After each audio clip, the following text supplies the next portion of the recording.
Welcome to episode 61 of the Practice Squad, a show where we talk about football, shoot the breeze, and make even the replacement refs cringe. I'm your host and fourth string quarterback, Jeremy, joined each and every week by my co host and backup long snapper, Joseph. How's it going, man? Well, there's some irony and some closure that it happened to us for the same week, but it is a little sad. Both of our teams are officially pretty much out of the season for the rest of the season starting this week. You have a little bit of hope, but this week was quite crushing for both of us. My season's definitely done, and yours is basically done. And if it was going to happen, at least there's some solace in happening in the same week. So you are indeed correct, and that just, I have to say that we are here to entertain you guys, even though both of our teams are crushed. We still get online at 8:30 p.m. on a Tuesday night and do this podcast. So that shows you how much we love football in general, and we're willing to look past the miserable and inexplicable failures of both of our teams this season. Yes. So, um, Which we will be talking about that more in the coming. We're yeah, not I, gonna do it th- I think tonight once we 'cause see a few more games unfold and either the nail is officially put in the coffin, let's do this. I think once the nail for the Niners is officially in the coffin, then we should do a segment on what the heck went wrong this and season. like in our future for the teams. Yeah, Okay, yeah. I agree. Okay, so we're live right here on YouTube every Tuesday and I'm gonna change it officially now at 8:30 p.m. Pacific because we're just not ever doing 8 o'clock. So 8:30 p.m. Pacific. If you like what you hear and want to support us, don't hesitate to like, share, and if you're feeling extra generous, to subscribe. But of course, you can like, share, and subscribe even if you think you could run this show better than us, or if you think your team is better than ours, which statistically speaking, it probably is. So this week we've got our typical gambit of segments, including our game of the week, who wrecked face this week, commentators say the darndest things, a special segment, tricky picks, and of course our game predictions. So let's go ahead and start off with segment number one, game of the week. This was Lions at Rams. It was supposed to be, gosh, we've been changing it every week. This was supposed to be Bengals Bengals at Ravens. Ravens, but the Bengals decided to just, Womp, yeah, just womp, go into Baltimore and like, I don't know what happened there. Dude, think of the Delta. Think of how the Chargers went into Baltimore, and Baltimore whomped them, and then the Bengals go in there, beat up on the Ravens. That's weird. Those last 2 weeks with two Ravens home games, that's a weird outcome. Yeah, and yeah, there's a lot to talk about even just from that result, but that was going to be our game of the week, and at the time looked pretty clearly like the best game on the schedule, and the Ravens let us down. So we decided to go with Lions at Rams, mainly because I don't think we definitely haven't done Lions yet, and I think we did. Did we do Rams I maybe think once once. before? I think yeah, I think we did Rams once, or we wanted to, and then it didn't work out, or we did, or we Yeah, so it's very possible we're covering two teams for the first time, so we got our extra bang for the buck. So this was a Rams 28-19 win, but don't let the score deceive you because as late as the start of the fourth quarter, the Lions were actually in the lead. So this was actually a pretty exciting game and um, honestly gave me some positive things to say about the Lions, who, while on the one hand do find ways to lose games, they also, uh, I don't think their problem is playing hard because you could definitely tell that there's energy on this team, and I think that comes from the coaching. I thought the players were making plays to the best of their ability. There were some critical mistakes, and it came down to a couple of key mistakes that I think cost them this game. But the fact that they were toe to toe with the Rams, who have had definitely one of the better offenses in the league and still have a decent defense, shows that they're. I think the Lions are yes, they're in rebuilding phase, but they are. The fact that they're able to compete with the Rams shows that I think they have some promise, but they've got a ways to go. So let's go ahead and do the breakdown for this game, starting in the first quarter, which had some of the crazier events of the game. And this was just kind of a broken, I don't want to say a broken play, but DeAndre Swift got a receiving touchdown on their opening drive, and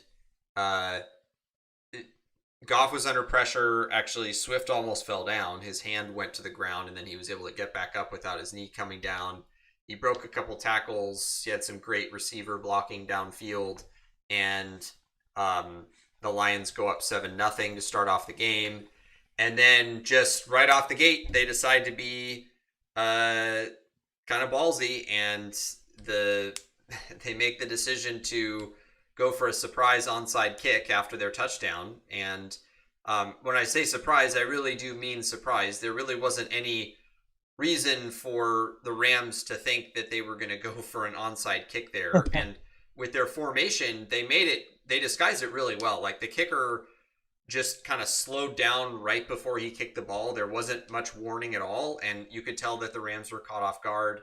And I just thought that with the Lions being 0-6, they've got nothing to lose. I like seeing teams go out there and say, "Look, we're gonna do whatever. We're gonna pull out all the stops to win. We're gonna work, as a team, coaching and players. We're going to figure out a way to win this game," and they decided to pull out all the stops. So they recover the kick. Play to win the game. Yes, play to win the game. Who was that? That was that was from Edwards. From the Jets, right? Coaching the Jets, yeah. So they were playing to win the game, and they recovered the onside kick. The Rams ended up putting up a third down stop, but on the punting play, they decide to fake the punt, and the punter tosses a pass for a first down, and that ends up actually leading to a field goal. So the Lions go up 10-0. And then the Rams get their first real possession of the game. Well, actually, their first actual possession of the game. I don't remember the time marker. The Lions didn't burn that much time off the clock with those two drives. I think it was about 8 minutes. So around 7 minutes, the Rams get the ball for their first time, and the Lions get a stop in field goal range, and Rams kick a field goal, and it's 10-3. So we go into the second quarter, and there was a really good run. They put together the Lions put together a decent drive. There was a good run by Swift that got him into field goal range, and they kick a 47-yarder. I gotta say, so Swift is a special player. I don't know when he was drafted. I didn't really look into that. He was a rookie last year. He was a rookie last year. Okay, he's put together a pretty nice season so far. He's a good running back, but he's also a good pass catcher, sort of like a what's the right word? Like a Christian McCaffrey light type player. He has that kind of skill set. So he got them in field goal range, and now the Lions are back up by 10 points, 13-3. And so on the Rams' second drive of the game, I think it was their second drive, unless they punted one time before, Stafford throws this deep pass, a pass interference flag gets thrown, and I watched the replay 4 times. That was a garbage PI call. I missed it. It was on a third and 5. It was like a 40-yard pass, and was it on Cup? It was on Cup, I think. And no, actually, it might have been on. I think it was on Woods, and it was like the defender didn't make any contact until the ball was like right about to be caught, and then he put his hand up kind of between the receiver's arms and the face mask, and clearly it was like, okay, I'm trying to put my arm in the way of you being able to catch the ball, but there wasn't clearly contact. It was just kind of getting in the way. And I think because the corner wasn't looking at the ball, that they kind of assumed it was PI. It was terrible. So that was one of those plays where if we had the rule from a few years ago, there would have been a challenge flag on that play for sure. That was a bad call. So then that gave the Rams a huge chunk of yards, and and then another reffing gaff. So there was a neutral zone infraction play, and Stafford is just irate because they blew the whistle. It should have been a free play. Oh, yeah. They Even stopped the play. commentators- So even the they'll stop. commentators- So they'll stop the play if there's a free runner that is just charging off towards the quarterback and he's going to get pummeled. They'll blow the whistle. But for this kind of play where it's just a neutral zone infraction, they're not supposed to. By rule, they're not supposed to, and they did. And so Stafford was visibly upset.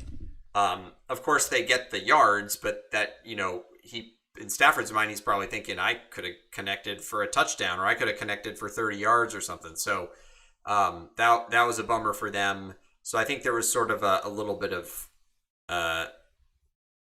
those two calls were sort of turned out into a wash. Imagine how angry he would have been if it was Rodgers, the king of the free play. The free plays, yeah. Yeah, it would have been.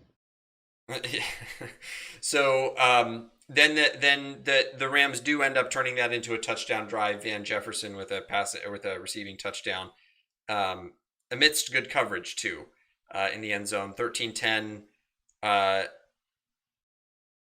It's 13-10 Lions still. I for some reason I put Rams in my notes, but Lions are still in the lead at this point, 13-10.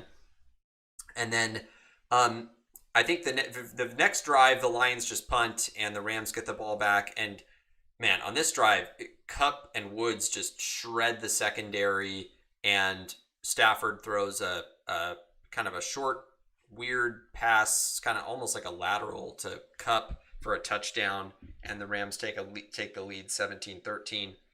And then the Lions close out the first half with a 41-yard field goal. So the Rams are up by only 1 point, 17-16 going into the locker room.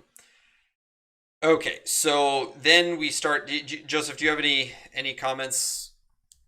I just wanted to just talk about the craziness of the first few plays by the Lions. I mean, they had that crazy rushing touchdown, or was it passing or rushing by Swift? I think it was passing. It was passing. Yeah, it was a quick little pass. And he breaks these tackles, and then he's just gone for 60, 70 yards. And then, the onside kick, then the fake punt. Then they had another fake punt. I don't know when that was, but they had a second fake punt where it was a direct snap to one of the blockers in the hand. And I think at this point it was also they had shown that the Lions were 0 for 6 or over 7. Or they said 0 for 6 as they went for their 7th play to be 0 for 7 on 3rd down. And then I think they failed on that 7th one, for 4th down. And I just thought, man, you start 0-7 on 3rd down, but you get 2 successful fake punts and now an onside kick. So I only have in my notes one fake punt. They had 2 because one was passing. Okay, so up to this point, there's been one. There is another one in the 3rd quarter. Oh, that's what it was. That's all I have for this quarter, and I guess I just spoiled the 3rd quarter. That's okay. It's in two notes from now. So starting off the 3rd quarter, there's a personal foul call on Rams number 52. I didn't get his name. Lewis, I think.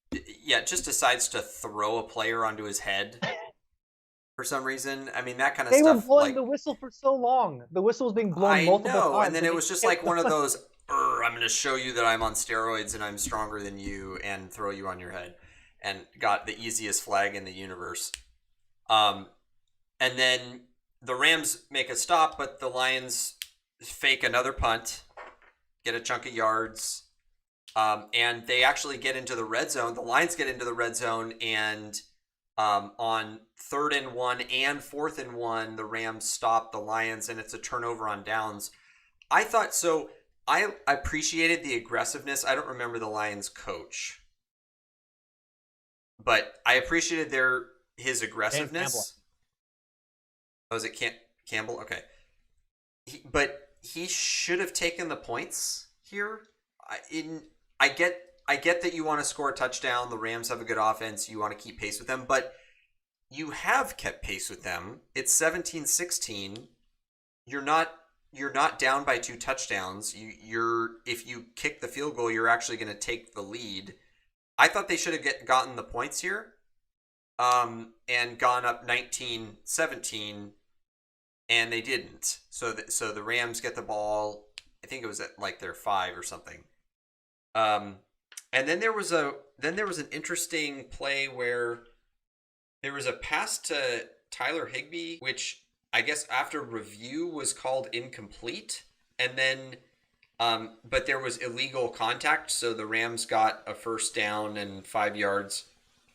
Do you remember the play with the Higbee play? That it was he caught the ball and he kind of did a barrel roll on the ground and came up with the ball, but I guess they ruled that the ball like slightly jolted while he was on the ground, so it didn't count as a reception. In my eyes, it was a catch.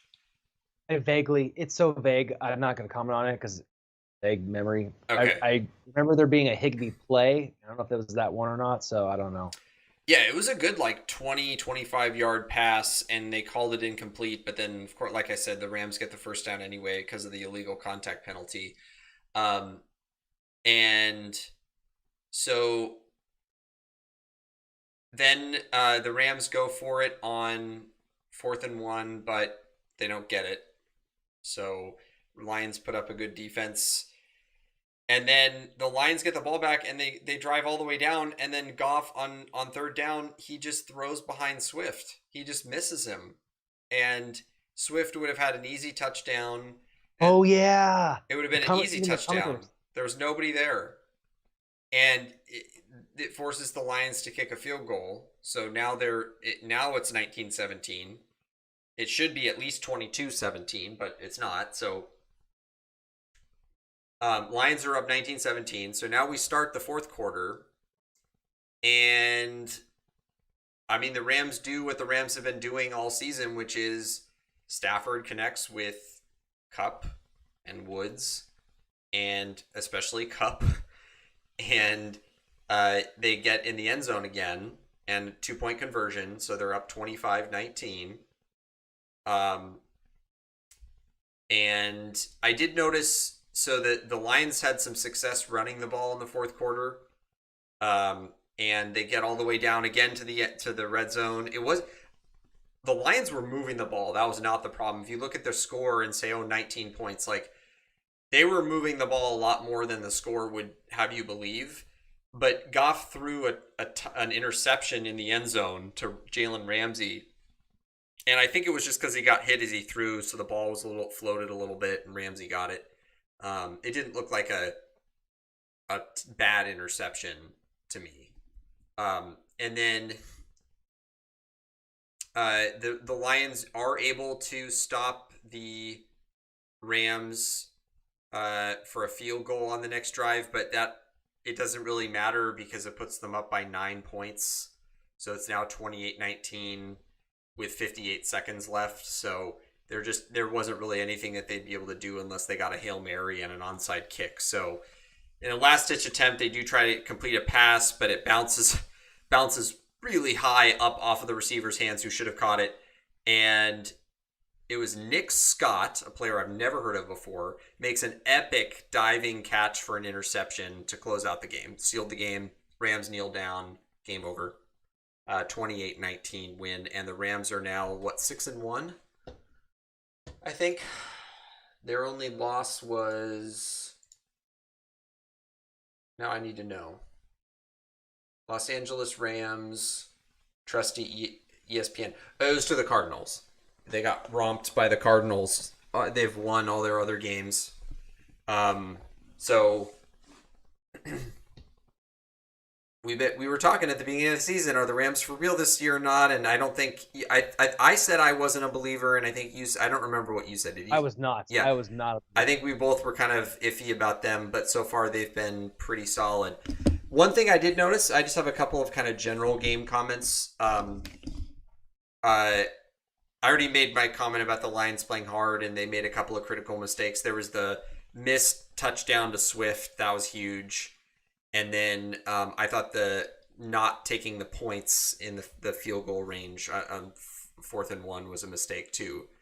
But the Rams' run defense has some issues I wasn't expecting. I checked their stats. They're middle of the pack. They're like right around 16th, 17th in run defense. I was noticing the Lions were just gashing them up the middle for a lot of that game. And I don't know how the Rams have been in recent years against the run. They haven't been great, but I think they've been better than they've played so far this year. So I'm looking at the Niners playing them in future games and thinking, well, if we can get our run game together, that we might be able to pluck one of those games. And we obviously have a better pass rush than the Lions, who have, 4 nobodies on that line. So last comment, Cooper Kupp, he is driving 90 miles an hour straight towards a tree with a sign on it that says Pro Bowl, and maybe an All-Pro. He is looking great this year. There's some other receivers that are having great seasons, but I think he's going to be in the running for something this year.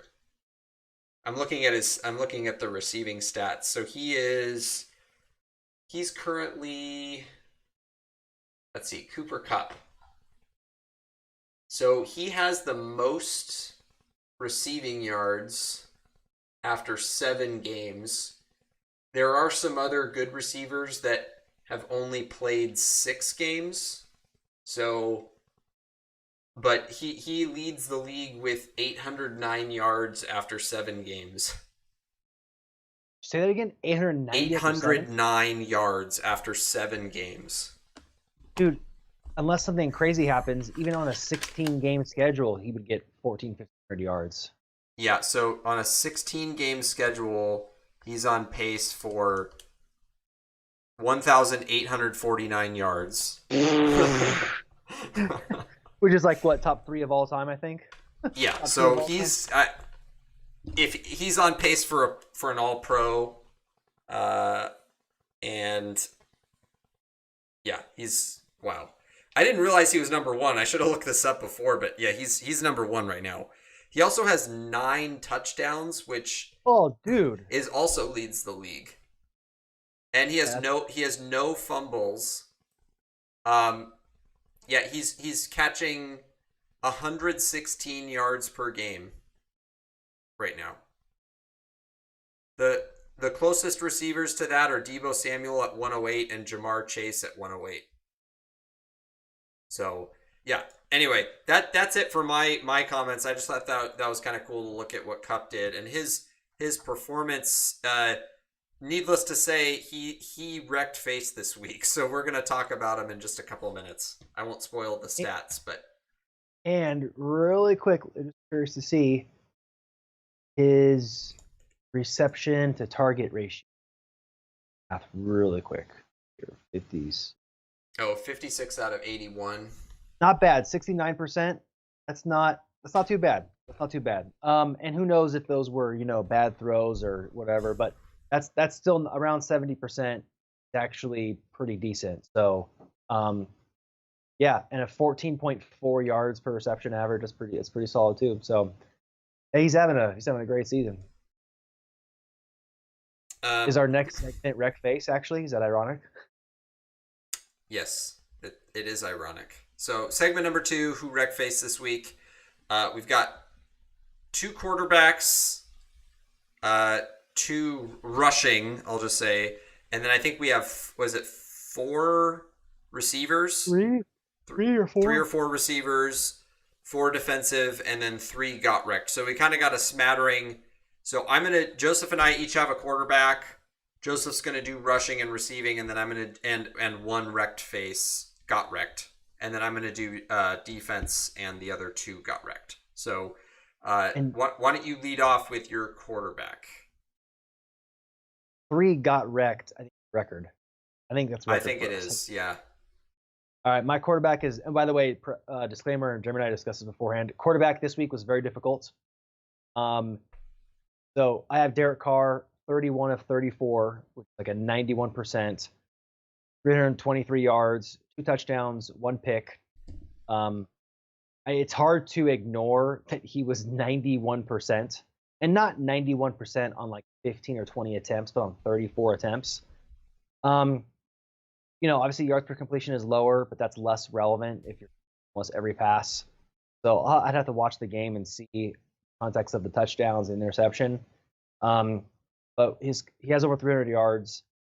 Completion percentage is so high, I included him. But quarterback was tough this time. But that's mine. Who's your quarterback? So before we do mine, I'm curious. I wonder what the record for best completion percentage for a quarterback that threw more than 30 passes. Yeah. I know Breeze had a pretty crazy game the last couple of years, but I think he might have ended in the mid to high 20s. I don't know if he got the 30. That's an interesting thing to look at. I can look more into that actually. I'd be curious to know because this is in record territory. I think I has think to it be is. close. I agree. Having only 3 missed attempts on 34 that's amazing. So Yeah. And one of those is the interception.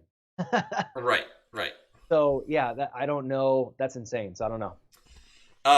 Yeah, the reason the quarterbacks were hard this week was because there weren't very many quarterbacks that didn't throw interceptions, and there also weren't very many. There was only one quarterback that threw for more than 400 yards. So the quarterbacks that were clean just weren't very prolific, and there weren't a whole lot of touchdowns thrown either. So my quarterback was Matthew Stafford, who was 28 for 41 for 334 yards, which is a 68.3% completion percentage, 3 touchdowns, a pick, and a 117.3 passer rating. So let's just go by position. So Joseph, why don't you do rushing next? Yeah. So I have Ernest Johnson for the Browns. He had 146 rushing yards with 1 touchdown on a 6.6 average. Talk about stepping up, next man up. I know, dude.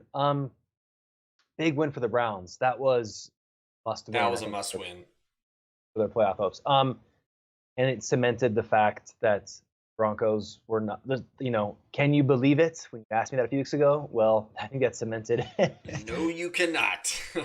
the place of the Broncos, who are not going to go anywhere. And then the Washington Redskins, they did not have a rushing touchdown. They had 195 yards on 6.7. I think that's justifiable, with the lead rusher being the quarterback. 95 yards on a 9.5 average. What? Nice. So, all right.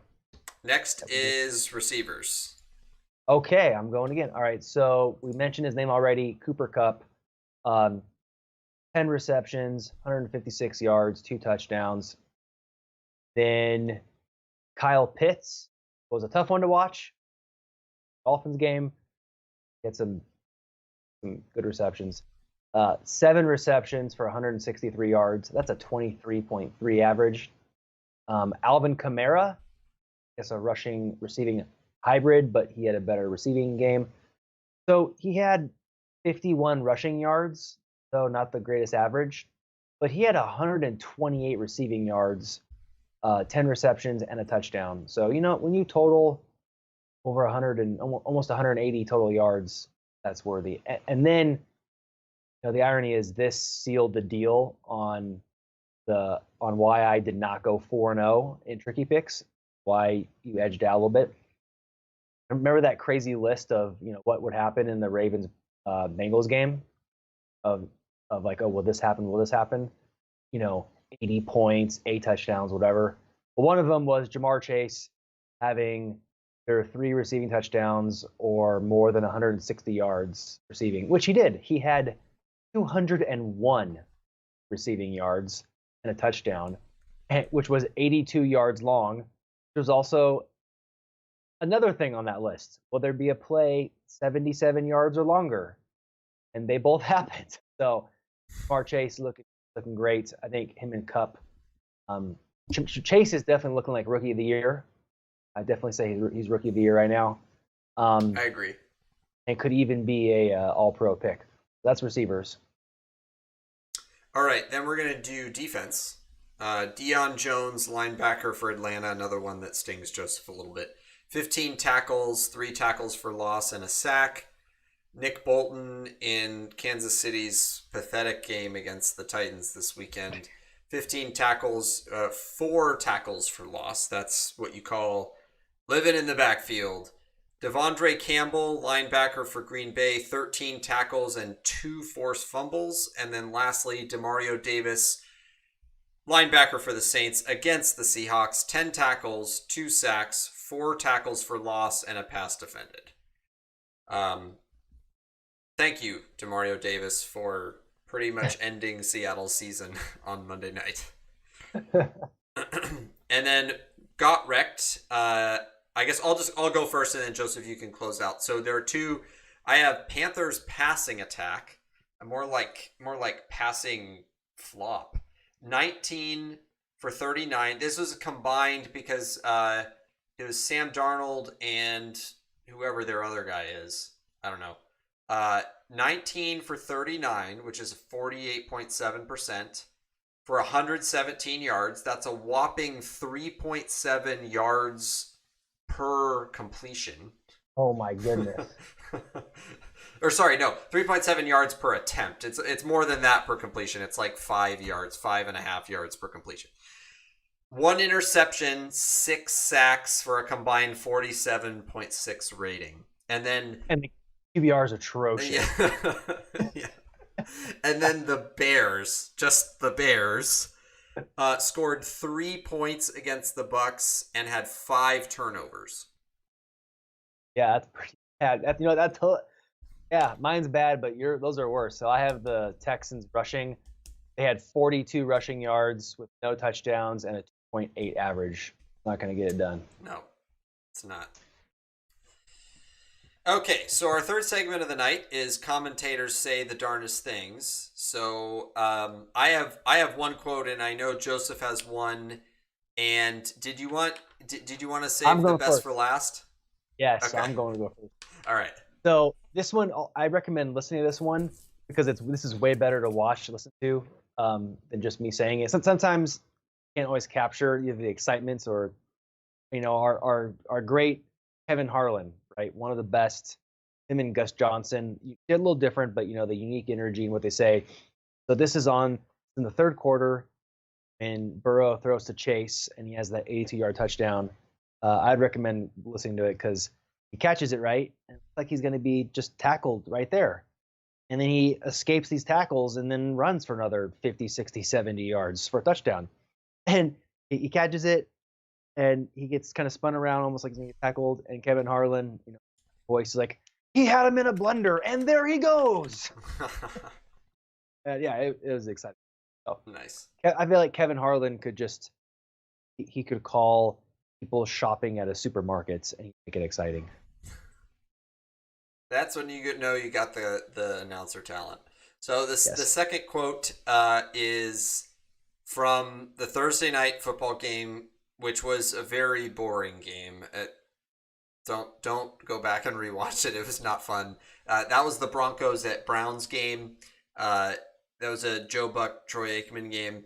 And Joseph and I have been laughing throughout the season at some of the Baker Mayfield commercials because there have been a couple of pretty good ones, one in particular. So if you can go on YouTube and just watch Baker Mayfield 2021 commercials because they're pretty good. But the reason I reference that is because on Mayfield's injured right now, and so he was on the sideline in his hoodie. And there was a play. Case Keenum was the backup quarterback. He made a play, and Baker Mayfield was getting all excited and pumped up on the sideline. And Joe Buck said, in all his Joe Buck glory, he said, Baker working harder on the sideline than he does in the game. If I recall correctly, I think Aikman just kind of paused and didn't really respond No, right he away. didn't. I don't think he said anything after that. And he probably, during the commercial break, he probably looked over and was like, hey, man, you can't say stuff like that. What was that? Yeah. You're going to need to apologize to someone, whether it's the producer, whether it's, TNF or the NFL or the Browns owner or something. I don't know, somebody for that comment. Because, look, there were complaints about Baker back. I think it was rookie season. People thought he was gaining weight. He's not working very hard. He's having like a mediocre season. The Browns aren't going anywhere with him, but he's come a long way. He's actually a pretty good quarterback. He's not a top 5 quarterback, but he's good. The Browns can win with him. He plays hard, and yes, he does commercials, but he is not working harder on the sideline than he is in the game. All right, cut that guy a little bit of slack. Yeah. Okay, so our next segment number 4, is our special segment for the night, and it is called Dead or Alive. So we're going to look at, it's similar to the segment that we did, I think it was about 4 weeks ago, where we looked at basically the team's records and decided whether or not we thought their seasons were already over or if they still had some hope. We're going to do the same thing this time, except with less teams, because we're really just going to be looking at the teams that are kind of on the cusp of getting that 7th wild card spot in their conference. So I was just going to say, we're going to look at the 49ers, the Seahawks, and the Vikings from the NFC, and then the Steelers and the Chiefs from the AFC. So, yeah, and I was doing this kind of while you're looking at the Lions game. I had done it before, but I did it formally. That's now. And there's different levels of excitement and analysis on this. So let's start with the Seahawks. Then let's do Steelers and then Chiefs. And then let's do Vikings and Niners. That'll draw out the most excitement or drama, or that's the best order, I think, for analyzing these. Shout out in the chat later if you feel like the excitement has been drawn out from this segment. So we'll start with the Seahawks, who are currently sitting at 2-5, and after their loss to the Saints last night. So their situation is a bit weird because Wilson was put on short-term IR, which is the 3-week IR, which is not 3 weeks. It's actually 3 games. So he's been out. He was out for the Steelers game and out for the Saints game, which were both losses. And he has to be out again this next week when they play the Jags.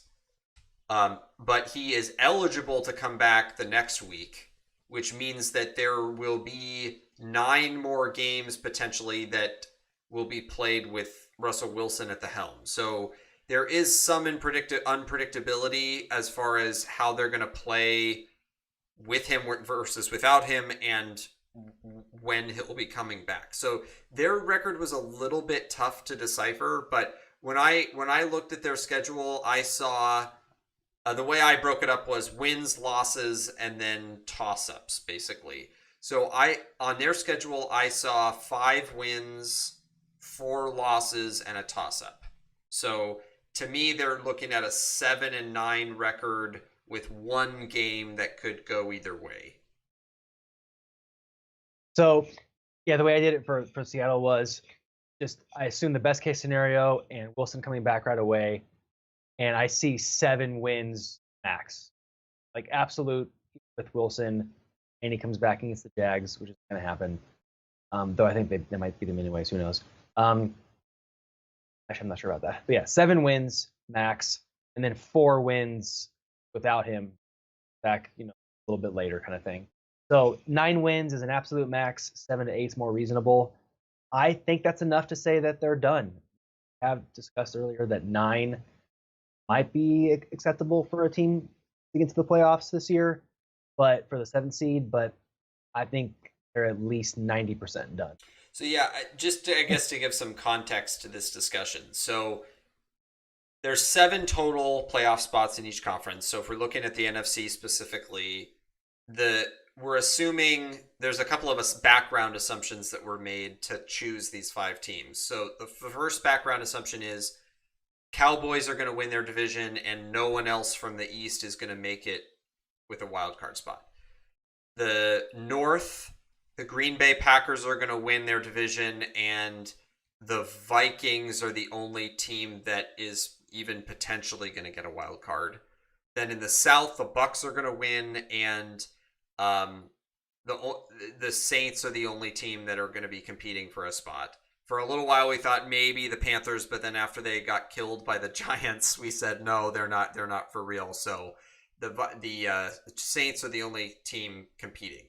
Then in the West, you've got the Cardinals assumed to win the division. Then you've got the Rams in a good position to secure a wild card spot. So you've got the Saints and the Rams looking to lock up 2 of the spots. So now you've only got 1 spot left, and the next 3 best teams are the Niners, the Seahawks, and the Vikings. So the question becomes, is not so much is 8 or 9 wins enough in a vacuum to make the wild card spot. Is 7 or 8 wins enough against the Niners and the Vikings to make it? And I think that it's probably not, at least based on the analysis that I did. I don't think it's going to be enough. It is going to be close. Like, I don't think it's going to be like 5 weeks from now and the Seahawks are mathematically eliminated or anything like that. I think it's going to come down to the last few weeks, but I think the Seahawks' chances are pretty low at this point.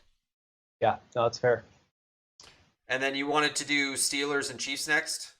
Yeah. Okay. So yeah, Steelers. This one was a little more cut and dry for me. I look at it. I see 6 wins max. They have 2 critical games, which actually influence the other teams. They have at Chiefs and at Vikings. So those games are directly going to influence the other team's playoffs chances as well. If you look at it, they still have both Browns games, both Ravens games. They have at Chargers and at Bengals left, at Vikings, at Chiefs, Titans, Lions, Bears. And when you just run the math and go through one by one and you kind of a best worst case scenario, I think 6 is the absolute max they'll get. And it's probably more like 4 or 5. They still got, like I said, let's say that even if they split the Browns, Ravens, that's 2. Let's say they split Vikings at Chiefs, that's 3. They beat the Lions, they beat the Bears, that's 5. They still have at Chargers, at Bengals, and Titans. I believe that math worked out there. So 6 the most, 5. I would say they're out. Yeah, interestingly, we arrived at the same number. So I said 6 wins also. I said 6 wins, 8 losses, and then 3 that could potentially go either way. If things really look up for them and they get lucky, it could be 9 wins, but it's probably more like 6, maybe 7. And man, I hope they beat the Vikings. Yeah. Oh, yeah. That's going to help us a lot if they beat the Vikings. And yeah, the Chiefs, because we were talking, yesterday, 2 days ago, that the Chiefs, I think it was 2 days on Sunday. Yeah, the Chiefs, are they done? Thinking that they are, because the wild card. So you have Browns. Let's just assume the Ravens win the division. No, the Bengals beat them, but we'll assume the Ravens. So you have Browns, Bengals, Chargers, and Raiders. Let's just assume the Raiders win the division. Keep the math easy. Yeah, so Browns, Bengals, Chargers, Chiefs, right? 4 teams competing for 3 spots. Yep. And I think it's gonna, it's definitely gonna come down to the Browns, which the Chiefs beat. The Chiefs beat the Browns, so that'll really help in terms of the tiebreak. But the Browns can still, I think, get 10 wins. The Chiefs are going to struggle more, but it's possible. So what I have here for the Chiefs is this. If you assume they beat the Giants, if you assume they win 3 out of 4 division games against Raiders and Broncos, which I think is doable. I can either see I'm okay with them sweeping the Broncos and winning the home game against the Raiders. Yeah, same. So that's 4 wins. We'll give them the Steeler win, right? Chiefs are better than the Steelers, and the Chiefs are at home, right? So that's 5. That's 8 wins total. But then here's where it gets crazy. They have Packers, Cowboys, at Chargers, at Bengals. They may only get 1 of those or 0 of those. So at best, they're going to get 2 of them, and that's 10 wins. And unless they get the tiebreak with the Browns guaranteed, or the Chargers and Raiders collapse, 10 wins might not be enough, but I think 10 is max. I do not see them getting more than 2 out of Packers, Cowboys, and then 2 road games against Chargers, Bengals. So I think 9, probably their reasonable max. And unless the Browns also win 9, the Chiefs have the tiebreak, I think the Chiefs are just going to miss. Just going to miss it. Because I can see the Raiders and the Chargers easily getting to 10 or 11. But I see the Chiefs maybe getting to 10, more likely 8 or 9. So I think the Chiefs are mostly out. It'll come down to what the Browns do and that tiebreak. Yeah, I think I'm similar. I have them at 8 wins, 8 losses, and 1 toss-up. They're 3-4 now. I have them at 5-4-1 for the remaining 10 games. So yeah, I don't think 8 wins is going to be, even 9 wins is probably not going to be enough to get a spot. And if it is, it would be a tiebreak, I think. So yeah, I think their next 3 games are versus Giants. That's not really going to tell us anything unless they lose. It's over. It's absolutely it's absolutely over if they lose to the Giants. But assuming they win that, then their next 2 are versus Packers at Raiders. We were already saying that they probably lose at Raiders, so I think that Packers game, I think if they do what we think they're going to do, which is go on pace for 8 wins, then they beat the Giants but then lose to the Packers and Raiders, I think they're done. They would need to upset one of those teams, I think, to get back on track. Yeah, unless they beat the Cowboys. Did they play the Cowboys? Yeah, they play the Cowboys after the road game against the Raiders. So if between the Cowboys and Packers there, they have to win 1. If they win 1 of those, I think they're still kind of in the 8, 9, maybe 10 win. I think the real telltale sign will be how do they fare on the road against Chargers, Bengals. Yeah, I think the Chiefs are mostly it. So all right, we've got 2 more. Let me start with the Vikings here. I've been talking about them for a while on. They're the best 0-3 team, and are they done? And they've been kind of iffy. And then I'll let you completely take the Niners and go from there because that's a good one. So Vikings, this is tough, and they've had a tough schedule so far. Listen to this: at Bengals, at Cardinals, Seahawks, Browns, Lions, at Panthers. Those first 2 losses at Bengals, at Cardinals. You're talking 2 of the best 5 teams in the league, and their combined 2 losses was by 4 points. 4 points. Tough. Very tough. And then they only lose to the Browns by a touchdown. So they're 3-3. But their remaining schedule is brutal. I'm just going to run off the games here.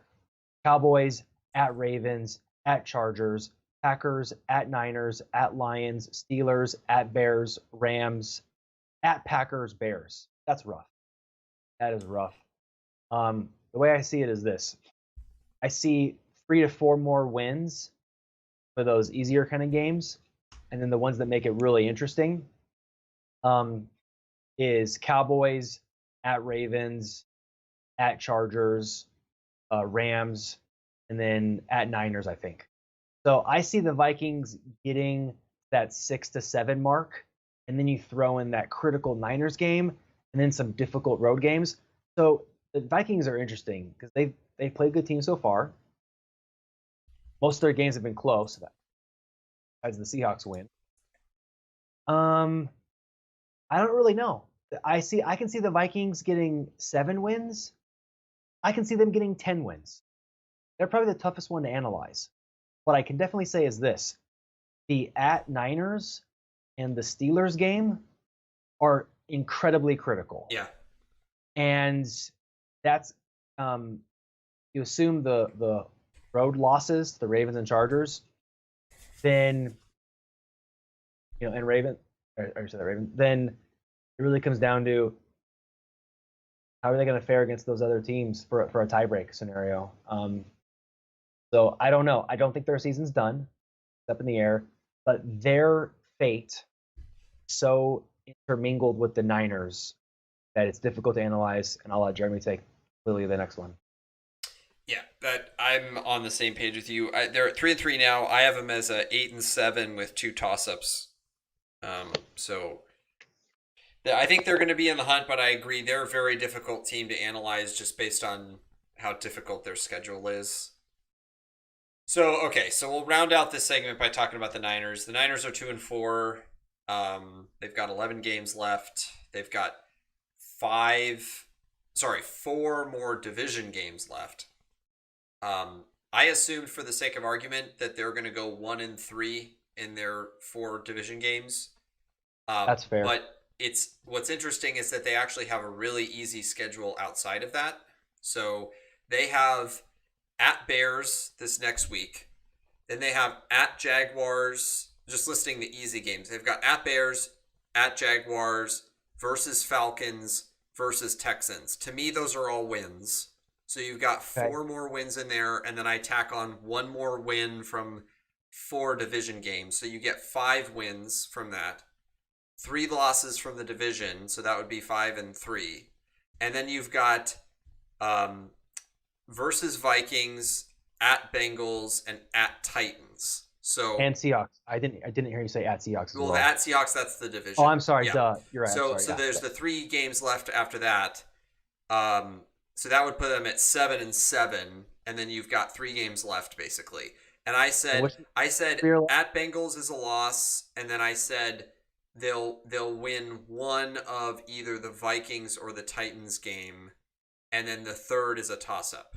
So that puts them at 7-8-2, which, I mean, that's right. Like, they have to beat the Vikings. If they lose to the Vikings, right? Because they could be, they're supposed to beat the Bears, they're supposed to beat the Jaguars, and they're probably going to lose. Let's say they even win one of the Cardinals or Rams games coming up. So that would be 3-1. That would put them at 5-5. If they're 5-5 going into the Vikings game and then they lose, they're done. Yeah, because he's still at Titans and at Bengals. That's pretty much 2 losses right there. Right.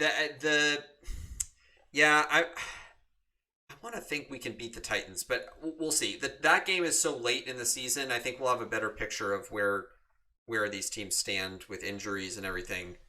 But yeah, I think those are tough. And I think the Vikings game is definitely winnable. It's just, and they have to win it. So I think the Niners are looking at a 9-win max season, which if the Seahawks are 7 wins, maybe 8, and the Vikings lose to the Niners, then they would be 8 wins. So it might come down to a head-to-head, right? Maybe 1 game different. Yeah, I think the Vikings game is where it'll rest on, because even if they have this end up with the same record, which is likely, the tiebreak with the Vikings is what's going to matter. So yeah, that'll be that. So yeah, it's interesting that we already have kind of a picture of what's going to happen this early, but we'll see. There's always, I try to remind everybody that there's always 1 or 2 shakeups that happen throughout a season. So whatever you think is going to happen after the first 5 or 6 games is never what actually happens in the last 5 games. But we don't know what it is. We don't know who's going to get affected. And so you can't say for sure, but this is our best case look at these 5 teams, the teams that are on the cusp, and it really doesn't look good for any of them except maybe the Niners or Vikings. So, all right. So our fifth. Let me ask you this really quick though. Yeah, go ahead. Niner fan, would you prefer to just know in the next few weeks that you're not going to the playoffs, or have to go through the whole season and find out in the last couple of weeks that you will make it, even though you believe that you'll lose the first playoff game? For me, it's more about how we're winning and how we're losing than it is about the record necessarily. Like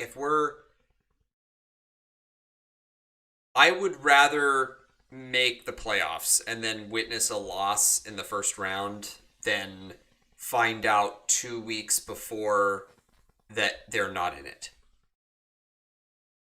Right? To be strung out, right? Like to find out 2 weeks before the end of the season that they got eliminated because the Vikings won too many games or something like that. That would be harder. That would be harder than seeing them lose in the wild card round.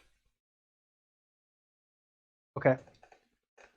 Because in my honest opinion, the Niners have too much talent not to make the playoffs, but at the way they're playing, they're not better than any of the other teams in the NFC except for maybe the Saints.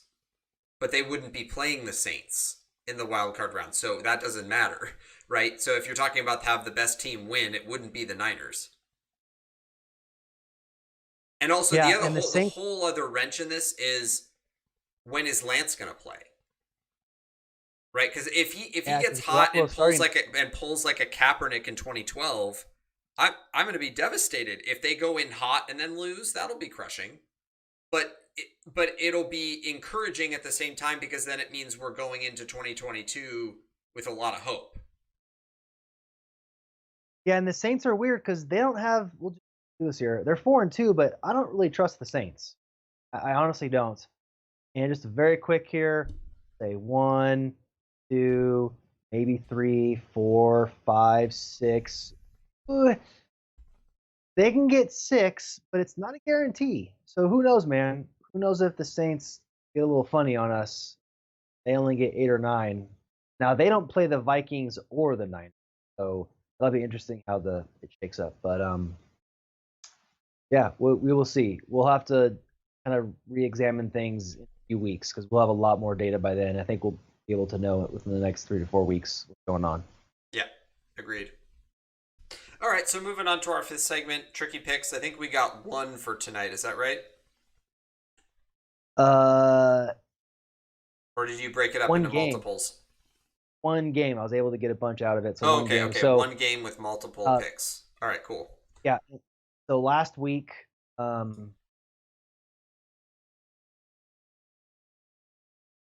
was 3-1, and Jeremy was 2-2. All right, here we go. So Dolphins at Bills. Will the Bills win by 22 or more points?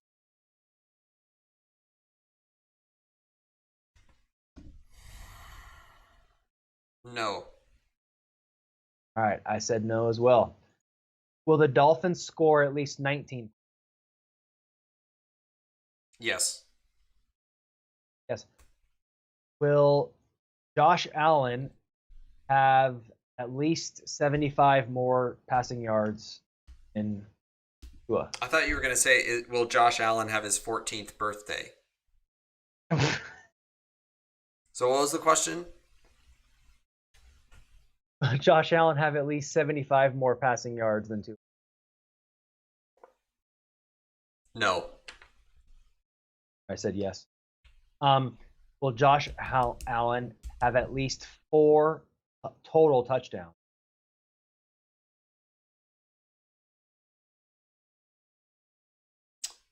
Yes. Will Tua have at least 4 total touchdowns than total turnovers? I guess the difference there. Yes. Okay, I said no. Was that 2 or more than 2? 2 or more. Okay, then yes. He will have 2 or more touchdowns than total turnovers. Okay. Will each quarterback sacked at least twice?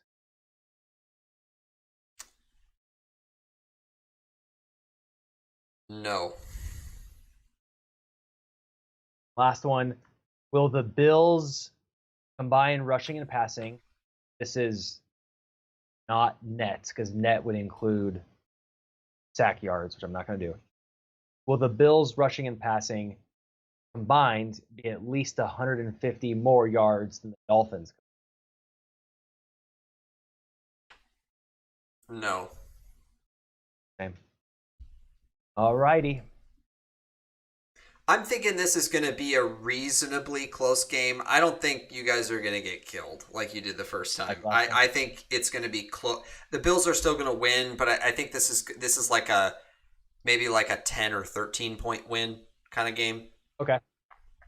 So I tried to reflect that in my picks.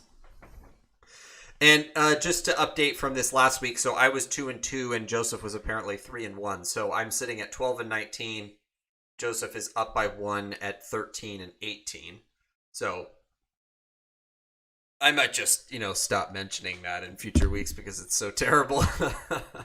Unless we start like really, really owning it. Okay, our final segment of the night is segment number 6, our week 8 predictions.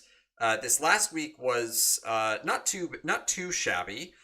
So Joseph and I so I have it marked down. I got a little bit confused on this. So I have it marked down that you and I differed on Saints Seahawks. And yes, because I picked Seahawks, but you picked Saints. Yes. Okay, then I actually have our records. I put this down in reverse because I think the reason I got confused is because I swapped our ESPN picks. So I actually on ESPN I picked Saints, which was the right decision. But I swapped our records, so the numbers are actually I was 8-5 this week, and you were 9-4, and you are now 3 games up on me. 3 games, okay. Yeah, so let me just do the percentages real fast. So out of 68 plus 39, I think is 107. So 68 divided by that is 63.6%, which is not terrible. That's for me. And then for you, you are 66.4%. So you're just 0.2% away from being exactly 2/3. So not bad. Not bad. Yeah. I do not mind hovering around the 2/3 range. I think that's probably our goal. Yeah, that's pretty solid. Okay, so our week 8 picks, starting off with Packers at Cardinals. Joseph broke the news before the game that ESPN insider Joseph Garrett broke the news before this show that Davante Adams and who else? Someone else. Allen Lazard. Allen Lazard are both out for this game. But for me, it didn't matter because I picked Cardinals anyway. Same. Then we have Panthers, Falcons, going Falcons. Same, but don't. If you're a betting person, don't put any money on this game at all. Dolphins at Bills. Bills. Niners, Bears. Oh my goodness. I actually did not make a pick on this one yet. Isn't that sad? Ugh. Isn't that just sad?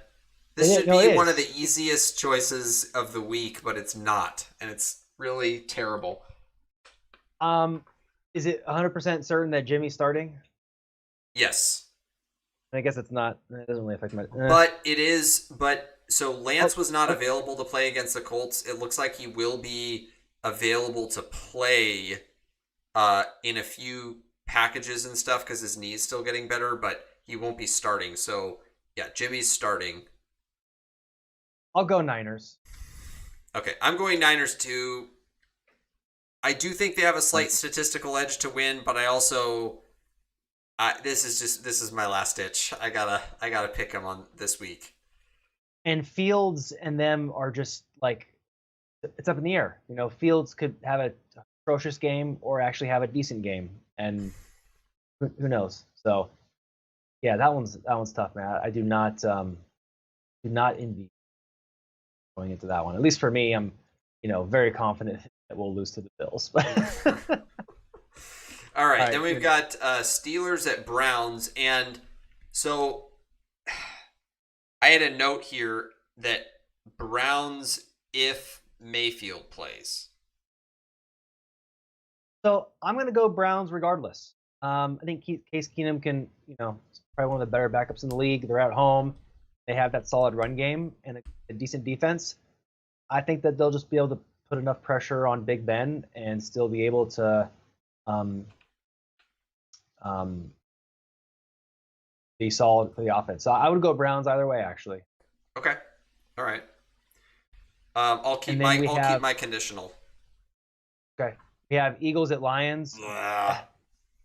Um, I I'm gonna lean Lions because they're home and they played hard against the Rams, and I don't think they want to go defeated for the whole season. But this is basically a 50-50. But who knows? I honestly don't. This is a who knows. But I'll go Lions. Yeah, I actually went Lions also. I for a lot of the same reasons. Titans at Colts. Titans. Same. Bengals at Jets. Bengals. Same. Rams at Texans. What's up with the Rams getting all these easy games? I guess they're getting a lot of the same games we are, just all in the same stretch. Rams. Same.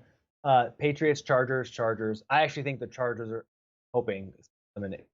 That's the eliminator choice. But I think the Chargers can womp the Patriots. I mean, the Patriots put up 53 points. Yeah, it was against the Jets, but I think this game will reflect a more consistent Chargers team, and will also show that the Patriots are decent and have potential, but aren't.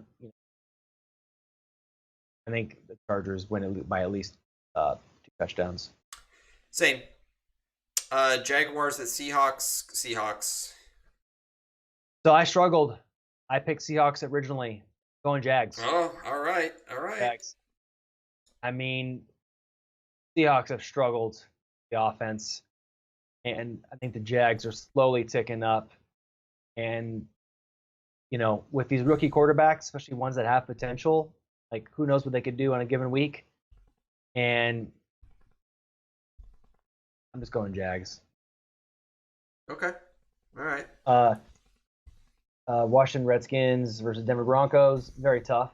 Come on, that's got to be one of the toughest games this week. It is. I'm going Redskins though. Oh, okay. They'll put enough. Yeah, I think they'll put enough pressure. Heineke and Bridgewater, comparing them as pretty much a wash, I think. But I think Redskins have a better defense. Denver being at home doesn't really matter to me that much right now. So.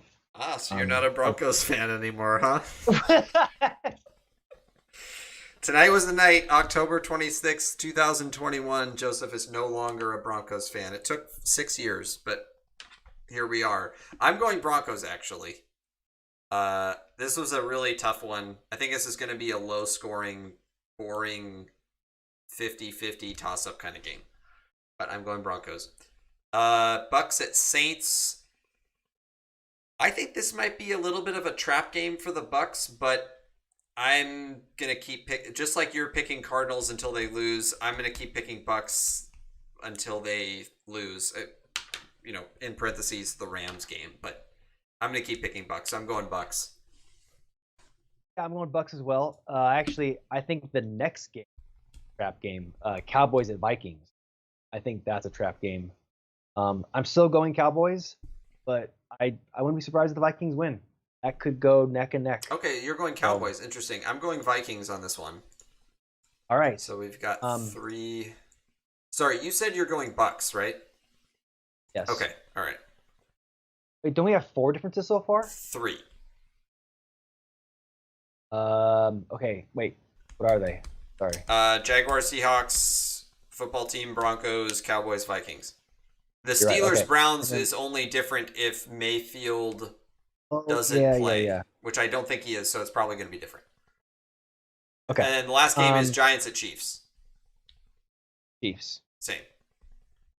But man, I'm telling you what, if Chiefs lose that, whether Mahomes is healthy or not, he needs to sit out the rest of the season. Shame. Yeah, he does. He does. Yeah, so the Raiders and Ravens are on bye this week. And we decided pre-show that Packers at Cardinals is going to be our game of the week. And if that's a stinker, I actually wouldn't mind going Cowboys Vikings. Maybe I could see that being a pretty hot game. Yeah, I agree. Have we done between Cowboys and Vikings? We did the Cowboys Patriots overtime game.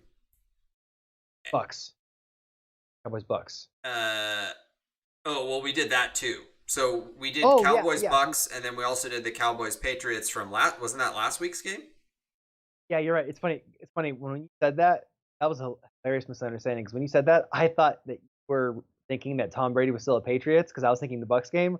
But then we did do that one last week, so we've already done 2 Cowboys games. Yeah, and we did 1 Vikings game. I think. There was maybe. Vikings Seahawks. Did we do Vikings Seahawks? No, we didn't. No, we wouldn't have picked that one because that was kind of a blowout. I don't think we did that one. Maybe we didn't do Vikings. But either way, that's our backup. Sounds good. And we haven't actually done Cardinals yet, have we? Oh, I would be shocked if we haven't done Cardinals. Well, we've said we were going to a couple of times. Oh, but I don't know if we actually have yet. I don't know. That's a good point. I think we have said it at least twice, but I don't think we have. All right. And we did Packers-Niners and Packers-Bengals. So we've done Packers twice. But I don't think we've done Cardinals yet. All right. So, yeah, hopefully that's a good one. Cool. All right. Well, that, folks, is a wrap for this week's episode 61. If you did not fall asleep during tonight's episode or any of our past episodes, please like, share, and subscribe here on YouTube, as those are free ways for you to support our show. Don't forget to follow us on Twitter at The Practice Squad and at Neuralizer_. Just as a reminder, if you've missed past episodes and you're just dying to hear our voices, you can watch or listen to them right here on my YouTube channel, which is Neuralizer on YouTube. Tonight's show will be available immediately after we go offline. As always, thanks so much for joining us, and we'll see you next week. Peace.